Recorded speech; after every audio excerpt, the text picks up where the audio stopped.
Welcome to the Psychology Talk Podcast. I'm your host, Dr. Scott Hoy. The Psychology Talk Podcast is a unique conversation with experts in the field of mental health from around the globe. Topics include hypnosis and mind-body treatments, ethics and cultural diversity, psychotherapy and psychiatry, emerging treatment modalities, and much, much more. While you're listening, please give us a like and subscribe to the show. It helps us to continue to provide excellent programming. And now, here is the episode.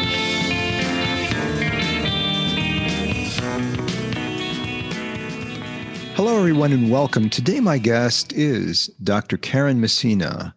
Dr. Messina is a clinical psychologist and supervising and training analyst at the Washington Baltimore Center for Psychoanalysis and is on the medical staff of Johns Hopkins Medicine in Bethesda, Maryland.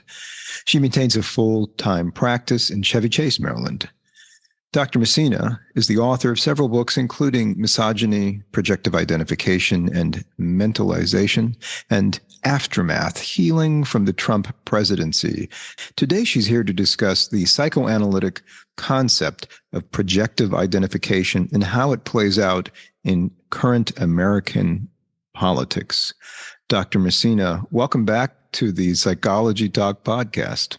Well, I'm so happy to be here and happy to talk about this topic. This is one of my favorite things to discuss. So it's nice to see you again. And Yeah. I'm glad to have you back. Well, what can you tell us about projective identification in general? What is that? That sounds rather technical. it is. And it's so pervasive in our society. It affects just about everything from bullying, domestic violence, unit bad bosses, so many ways that this is manifested. But basically the idea is there's something about a person they can't tolerate. And rather than owning it, taking responsibility, working on it as a problem, they put it on somebody else as if they have a big projection system or screen or something. They project it outwards. Therefore, it's not within them. The character trait doesn't reside within anymore. So I say screen, but it usually is another person they project it onto. So it's not me, it's you. Mm-hmm. And that happens all around us all the time. Unfortunately, it's a term that a lot of people don't know. So I've substituted two words, blame shifting, because I think that's easy enough to understand. And there's a technical difference in that one is conscious and known, and someone does it with intent. The other one is unconscious, that it happens, but it happens usually very quickly, and the recipient doesn't know what happened, and often the projector doesn't realize they're doing it either, unless they do some work on themselves to try to get a handle on this and realize they're not the one. But just say it could be a simple domestic thing.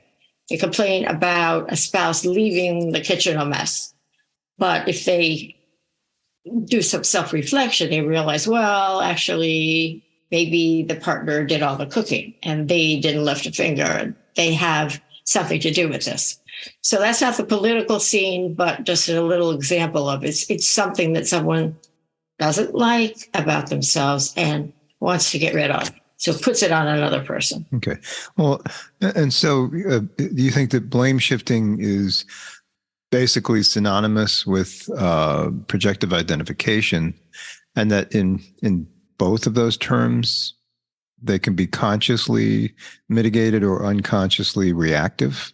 No, I think that projective identification, as it was originally conceptualized, was unconscious.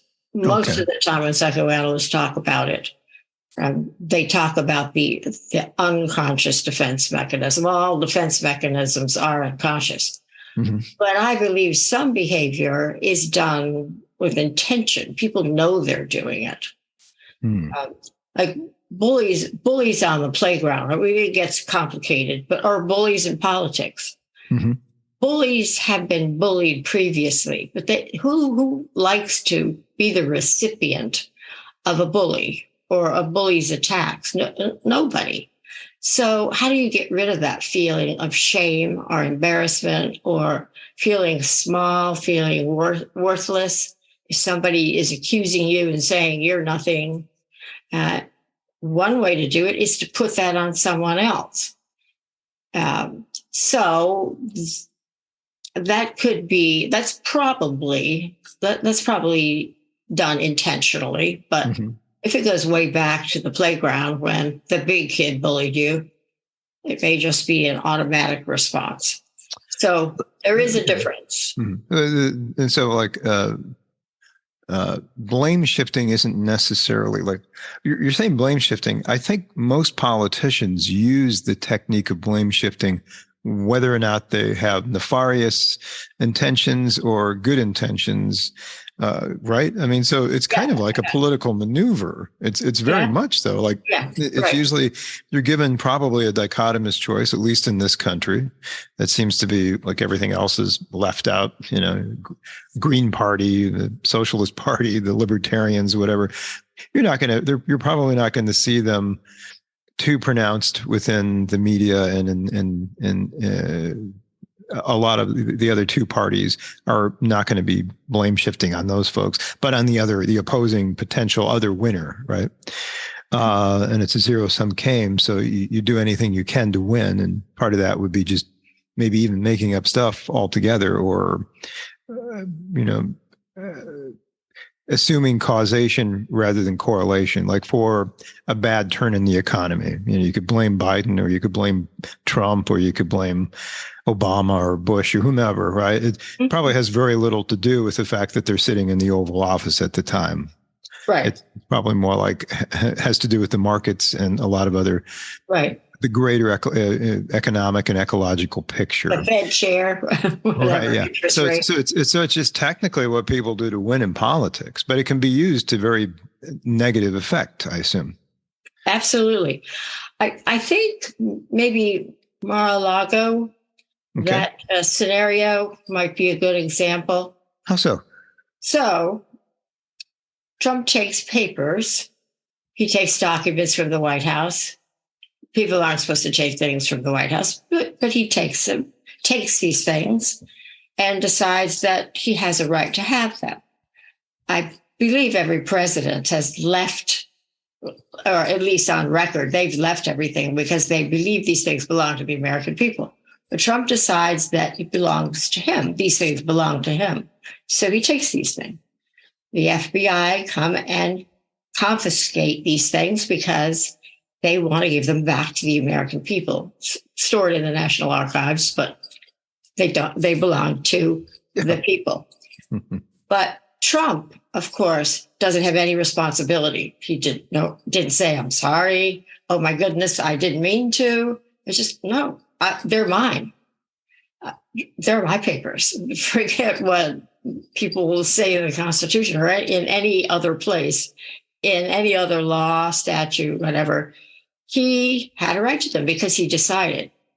He actually, I don't know if you heard that he said, well, he had it in his mind that he declassified them. Therefore, he declassified them because he had the idea. That aside, he decides that he should have a right to them. So the FBI doing their jobs, you can say anything you want, like or not like the FBI. They were the people were doing the jobs that they had. Somebody told them to go get these things. But he says these people are terrible, they're awful. They broke into his home. How could anybody do that? So he commits the offense, but he doesn't want to be responsible. So he projects that outward. So it's the GSA, the Justice Department, the FBI, who are the bad ones. Okay. Who've done this terrible thing to him. Okay. So that's the projecting part. Okay. They're bad. I'm innocent. Now, how much of that we can only speculate here, but how much of that do you think is conscious or unconscious with regards to the former president in this scenario? I've thought about that a lot. It seems to me that it would be common sense. Most American citizens know that things that are in the White House belong there, or they're eventually taken to the National Archives.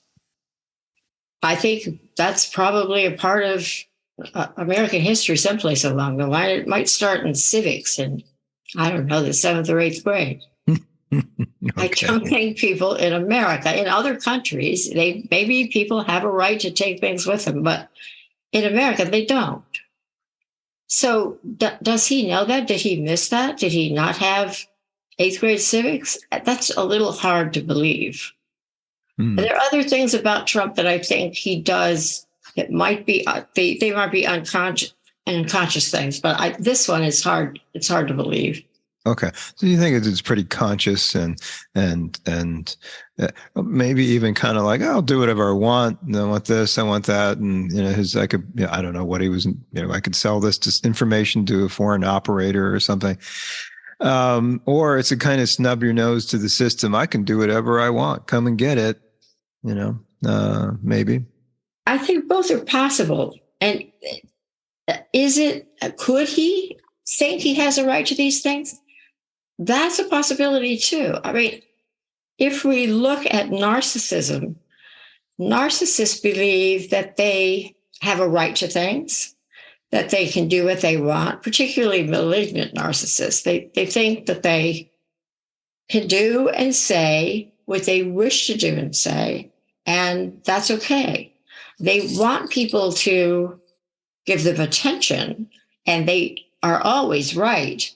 So if, say, for example, there are narcissistic features that Trump might exhibit, maybe that also is woven into this mix.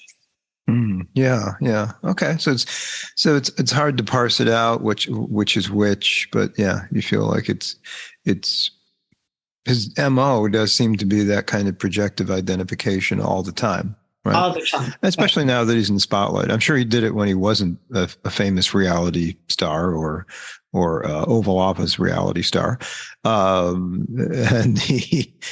but it was probably heightened, right? It seems like it's a kind of narcissistic feed was probably amped up with the TV show, and then being on Twitter and having so many followers and being able to move people to, potentially hang a vice president and stop an election, results from being, tallied and voted on by the Senate.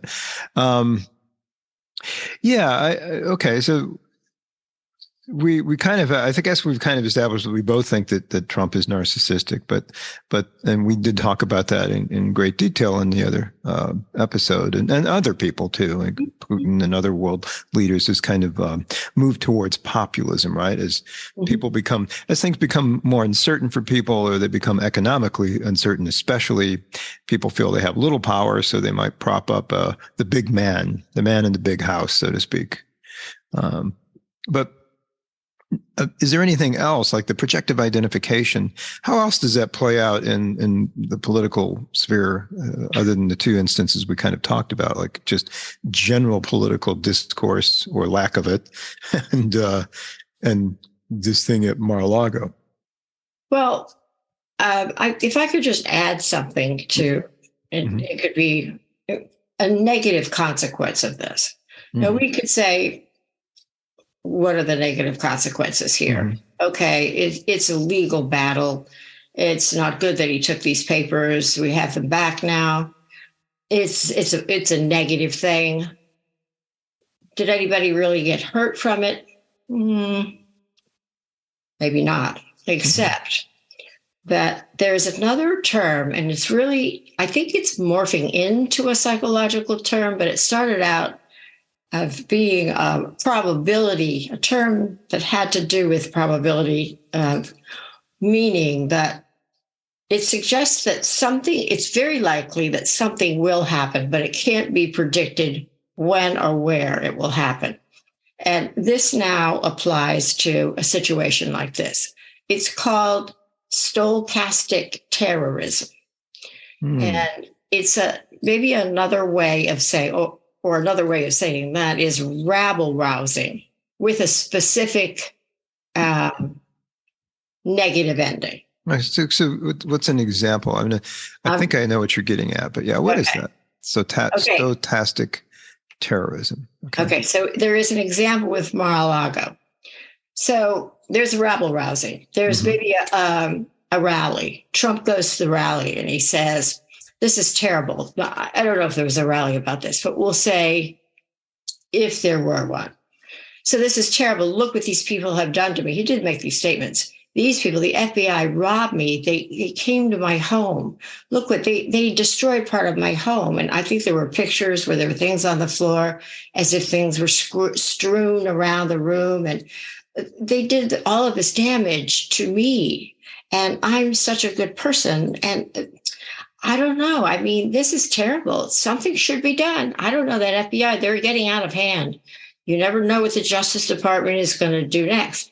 So in this rally, the stochastic terrorists, they plant ideas, but they don't say specifically go do X, Y, Z, but they put ideas out there.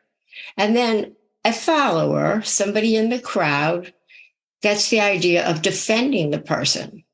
And I think there was a young man, I believe his name was Ricky Schiffer.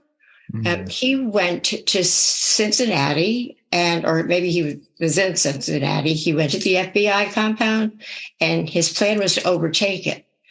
And this was to defend Trump's right to have the property that he had taken from the White House. That how dare they, something like this, how dare they, the FBI, break into Mar-a-Lago. So he was going to retaliate and take over the FBI building. Unfortunately, the man got killed. But this is a case of stochastic terrorism where there's rabble rousing.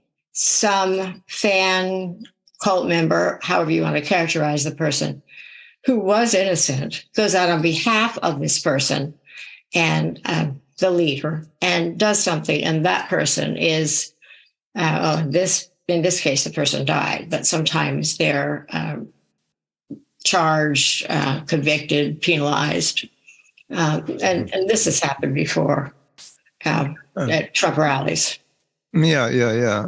Okay. So, and that's a kind of, again, blame shifting. I would say that's blame shifting, right? Because it seems pretty conscious. Oh yeah, I would say it's conscious. Yeah. That's very threatening. It's a way of threatening the FBI, threatening the police, threatening authorities, the political system, judges, things like that. It's a very mob boss kind of thing to do, right? It seems like, it seems like a very dirty kind of trick. And this seems to also have, getting back to the whole like current situation here, that seems to be, if not, I mean, that seems to also have gone elsewhere. It's kind of been contagious, right? Kind of like a political, emotional contagion. Other politicians have also been intimidating people with stochastic terrorism, if you will, by assuming that this might, something might happen if X, Y, or Z happens, right? And that seems to be more and more so kind of infiltrating the political lack of discourse we have. I think you're very right about that. And again, I think that this is frightening because the more this goes on, the more it could become commonplace. And I don't mean to keep going on about the Trump scenario or his administration, because people can say, okay, Trump was president. He did some things. He's going to be, people have said this, he's going to be convicted more than likely. He's not going to win again. So why do you keep talking about this? However, I read an article in the Atlantic by, I think his name is Paul Starr.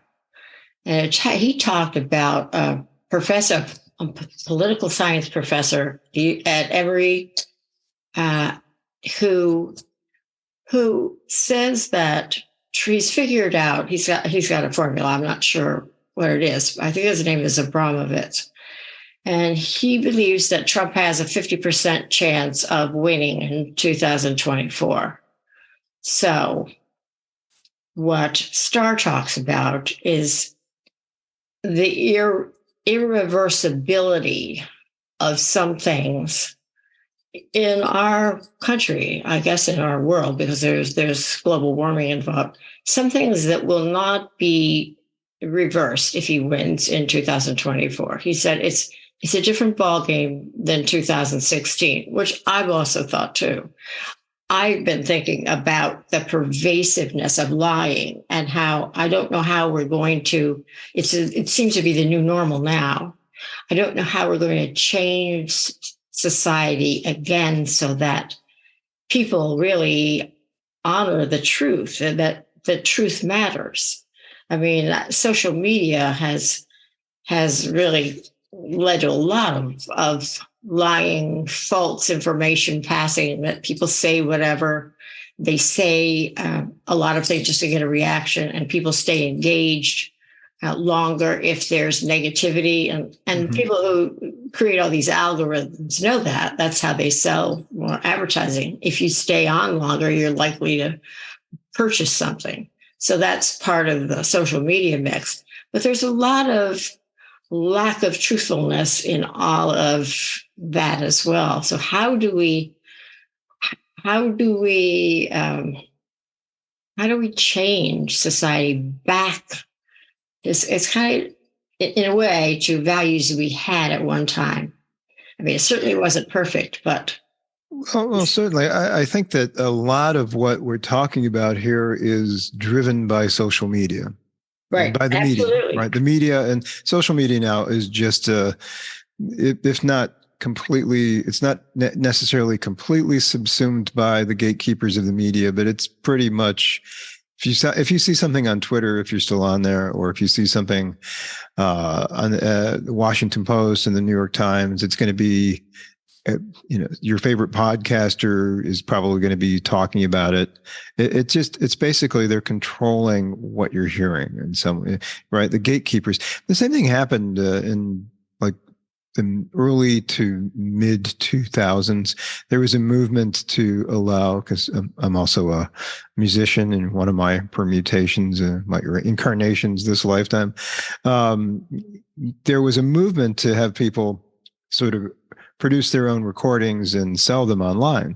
Mm-hmm. Well, the main company that did that here, I won't mention names, they've stopped selling things direct, and everything is just through Apple, through Amazon, through Google. So basically the gatekeepers have once again subsumed any kind of like media attention from small artists, which are the majority of the artists out there, not the ones that are kind of forced down your throat through the media.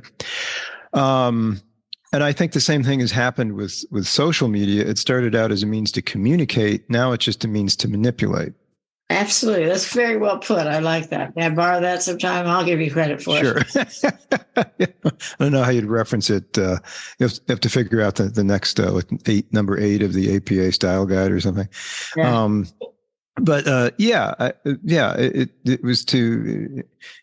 It's basically been turned into a manipulation kind of device, and politicians know that. But how soon will people start dropping that? Or how soon will it be properly regulated? Well, that's the question. How do you regulate it? Yeah. In one of my books, I came up with a possibility of how it could be done. And I don't know, I had maybe 8 or 9 ways that one could work towards that. But it's not in the interest of these major people who run these social media groups. It's not in their interest to have regulation. So, oh no. So I don't know who's going to. Well, also decide. the hullabaloo over, whether or not you kick somebody off of Twitter. Well, it is not a market square. It's not like a town hall where you have every right to protest or, like peacefully or talk discourse. It isn't. It's a piece of private real estate of electricity. Yeah, it's servers. So Twitter owns Twitter, or Elon Musk owns Twitter, or whoever. It's a private property, and they make money off of your interactions. Yeah, I believe that you would have to have some kind of commission that regulated certain things. I don't think it could be ahead of one company and another company and another company. They're all going to have their best interest in mind. I think there would have to be some sort of regulatory. Well, yeah, I think Amy Klobuchar, the senator from Minnesota, has been working and others have been working towards that. But I imagine the same regulators would be kind of like the FDA. It's a revolving door of people from the pharmaceutical and medical industry. It's a revolving door because they are the experts. So who would you turn to? And at the same time, how do you keep it really as a regulated space? Yeah. Yeah. So the how to right turn this back, meaning social media, is a very good question. Yeah. I think all things, well, I used to think all things were doable. And I think if there is some sort of regulatory body, if it would be effective. Yeah. Could be one way to go. I don't know. You have any thoughts? If you have any ideas about that? If you do, let me know either now or later. Well, I think regulation would be good, or people self-regulating, right? Like, you mentioned, and it's been mentioned by others, this idea of like a type of what would you call it? A means to I'll have to cut this, of course, because I'm having a brain fart. Kind of a long week here. Tired this afternoon. A long week. A commission, is that what you're some kind of? No. So I think that it's obvious that these devices are there's psychological kind of behavioral principles that are set up, right? Like, yeah. And so they're devised to actually manipulate you to stay on, right? Yeah. Right. And they just become more and more. They're desperate for marketing and advertising revenue is what they are. I mean, it's just like TV. It's basically TV in your pocket, So there's that. And let's say in 1988, would you have watched TV 24/7? Would you have watched the news 24/7? Probably not, because it wasn't a precedent. It was new, right? I think CNN was a new thing. Yeah. And it was basically news and then repeated over and over, rather than talking heads, pundits trying to tell you how to vote or speculating and getting you riled up. It actually makes a lot more sense to have a 24/7 astrology channel, or just have them just sportcasters, right? Just trying to predict who's going to win. It's like, anyway, be that as it may, I think that getting back to this idea of projective identification, it just seems kind of pervasive in general and lying, basically. Yes. Consciously, blame shifting in politics is the new norm, and it's bad for society, and it's probably bad for the economy and the ecology in the long run, right? And a whole lot of things. What are some ways we can kind of turn that around? I know we talked last time about better angels. That's a means to get people actually speaking to each other as politicians are dividing us into siloed opinion, and social media is siloing us into opinion groups. that can't bear to listen to an opposing view or a potentially different idea. So better angels is something that can help, right? Well, maybe you can describe that again. Yeah, Braver. It was Better Angels, and they changed the name. I think there was some copyright issue way back when, and so they changed it to Braver Angels. Braver Angels. But the idea, it was started by somebody, I believe, in Minnesota, and this was after the 2016 election, where this person saw Bill Doherty is his name. He saw that or experienced that people were beginning to be very divided, and he wanted to provide some kind of arena so that people would just be able to talk about their differences. So they're really quite impressive. The way they've grown quite a bit, and they're moderators and these groups popping up in cities all over the country. But the idea is to have, they call them blue state and red state people, get in the same room and talk about their differences and also talk about some commonalities. And it's surprising. I went to a couple of these as an observer, and it's when people really get in the same room and are calmed down, sitting down and talking, they do find commonalities, common ground. And it can be really quite impressive to see how they might have thought that the idea, an idea was foreign to their idea. But when you really sit down in a room and parse out what that is, it doesn't seem all that different. Always, anyway. Now, part of this is also community building. If you don't know anything about anybody in your neighborhood, this is an example, and you just say you have a picnic in the summer. People come over, you meet this neighbor and that neighbor, and these people, maybe they're from different countries. You think they're so different than you, but when you start to talk to them, they have adolescents, they have issues with adolescents, they have jobs, they have bosses. People have more things in common, but often than they realize. But if you don't talk about it in a civil way and in a safe environment, how can you ever know these things? So getting involved on a community level is also something that can be helpful. Oh, yeah. It almost reminds me of two things that came to mind. The idea of Quaker conversation, right? Yeah. Where you sit and until you're actually inspired to say something, you don't talk. You just wait for inspiration, which is probably, if we were to sit back and look at it from a psychological perspective, that's a way to build community. Yeah. And the other is, I think I mentioned earlier, another episode, it kind of reminds me of the idea of Joseph Beuys, the German sculptor. He used to lead these things later on. He expanded the concept of sculpture to include community building and going to places like Northern Ireland back in the 70s and having the kind of Paisleyite Protestants meet with the Catholic side of things and actually sit down and kind of shift the dialogue and move people around and get them talking so that they're manipulating, he's sculpting the ideas and the community, the logos, if you will.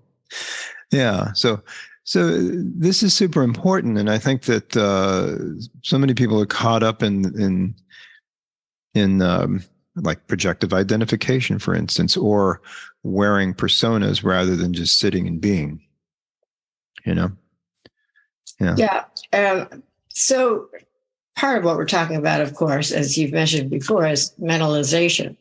Yeah. And I try to put things in the simplest language as possible because a lot of people, including professionals, they don't know what that word means. So I've called it active listening in an atmosphere of respect without judgment. Just sitting there and letting people talk without judging them, pointing fingers, jumping up and saying, no, that's not right. Just letting people talk. Actually, a lot of people want to be listened to. They don't necessarily want advice. They just want somebody to hear what they have to say. And if you allow that atmosphere to develop, I think you can make a lot of progress. Mm-hmm. It's getting the right people to set that sort of situation or environment up. That's really key, I think. Yeah, I think that what seems to be lacking is that kind of sense of community, because it is such a big country, a big territory, and it was supposedly bound by a unified sense, I think, after World War II. You might know more of that than me. I'm kind of a little bit later on in generation-wise, but I think people were united to win World War II. And then there was a lot of kind of like the idea of a great society, right? FDR and then Johnson kind of like picking up that. There's an idea of some kind of unity across the federal government, which made the country unified, with a lack of, at some point, parts of the country feeling that their individual differences weren't really being attended to anymore. Yeah, I don't know. I wasn't around after World War II. Yeah, but I certainly have read a lot about it, and I think you're right. I mean, I think there was community building after that, from what I've read. I mean, I guess that led to maybe life in the 50s, and then people started doing a little rebelling towards the end of the 60s. But there certainly can. We're also talking about repair, and the need for repair, and having the capacity to repair. To say, okay, you made some mistakes. I made some mistakes. How do we heal this wound? It all revolves around talking about it. If you don't talk about it, then that will take me to another topic, which is being traumatized. Intergenerational traumatization happens because one generation can't talk about something that happened to them because it was so horrific. So they don't talk about it with their children. They don't talk about it with their grandchildren, but it's passed along anyway.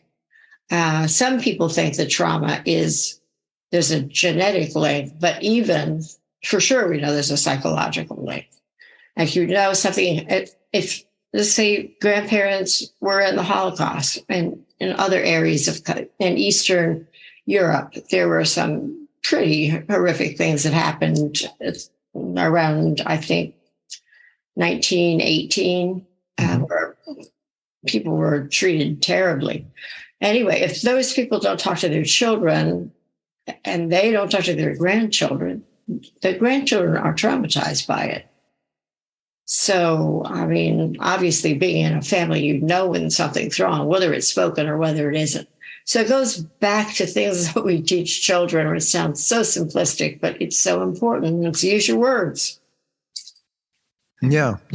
So as we come out of this, and the past 4 to 10 years or so, maybe we've been kind of dealing with this, or however long. More talking, more connecting with each other, right? Being less siloed. Yeah, absolutely. In one thing with projective identification is that one needs to give back the projection. And what I mean by that is, say in a case of domestic violence, even if it's violence, domestic abuse. Mm-hmm. Could be verbal abuse, but accusing the other person all the time of this or that, and the other person taking it for a while. When that person gets stronger, if they can say to their partner, wait a minute, no, I'm not going to accept that. I didn't spend all the money in the checking account. Let's just look at the facts here. No, you've accused me of this for years, and I'm not going to accept this anymore. So if we're going to be together, we need to talk about this and work it out. You need to take some responsibility. If you give what's been projected back and mean it and stick with it, that makes a difference. Now, it's not so easy to do, but it's important to do. Yeah, yeah. Well, it helps you be responsible for yourself. It allows other people to own their own feelings, own their own thoughts, right? Yeah, yeah, right, and have healthy boundaries. Yeah, yeah. Right. Yeah, exactly. Yeah. Well, I do think that the political discourse, the way it is right now, and especially with this particular nasty problem of blame shifting, it's easy to get caught up into a conversation and take a side unconsciously and get wrapped up in this whole process and be part of the rabble, the roused rabble, if it will. If you were. Right. I like that. Right. Yeah. Turn. Yeah. Words. Yeah, I agree. And the same is true with blame shifting. You have to shift the blame back the other way and say, now let's talk about this.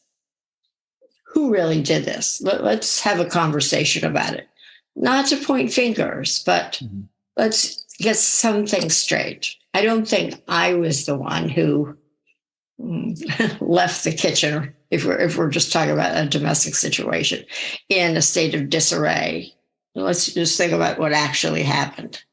If a person can say, I was home alone on Saturday, I saw the kids mess it up. Yeah, I was the one who did it. That's a different story. But you have to take ownership of the part that you played in, whether it's world politics or whether it's domestic politics. Yes. Yeah. Well, it sounds like you have worked a lot with this idea of blame shifting or projective identification with individuals. I smell a book under there somewhere. There's one coming out in the winter. It's not me, it's you. How narcissists use projective identification to get what they want and what you can do about it. It's actually a self-help book. Okay. Well, which is a bold move from psychoanalytic thinkers such as yourself. Yes. Yes, it is. Will you be allowed under the tent now? I don't know. I've said that to a couple of people, and they say, well, we'll let you in the side door. Okay. All right. Well, anything else you wanted to add to this before we wrapped up today, Dr. Messina? No, other than the very simple and very difficult idea of restoring our country to one wherein the truth matters.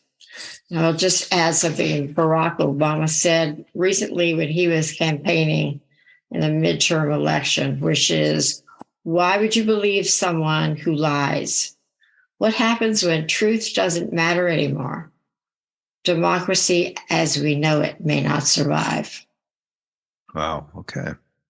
Well, on that somber note, we will talk again. Thank you so much, Dr. Karyne Messina. Take care. Okay. Thank you very much.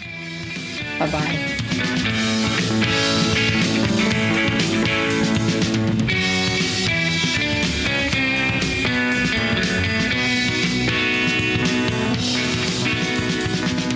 Thank you for listening. Did you know the Psychology Talk podcast is all over the World Wide Web? Well, not entirely all over, but we are in social media and we do have a website. Pop over to www.psych-talk.com to find out more about the show. All material is copyright the Psychology Talk podcast. Opinions of our guests are not necessarily those of the host or the show. Material is provided for entertainment and informative purposes only. If you need a mental health professional, please seek one out. Music is provided by the band Serenati.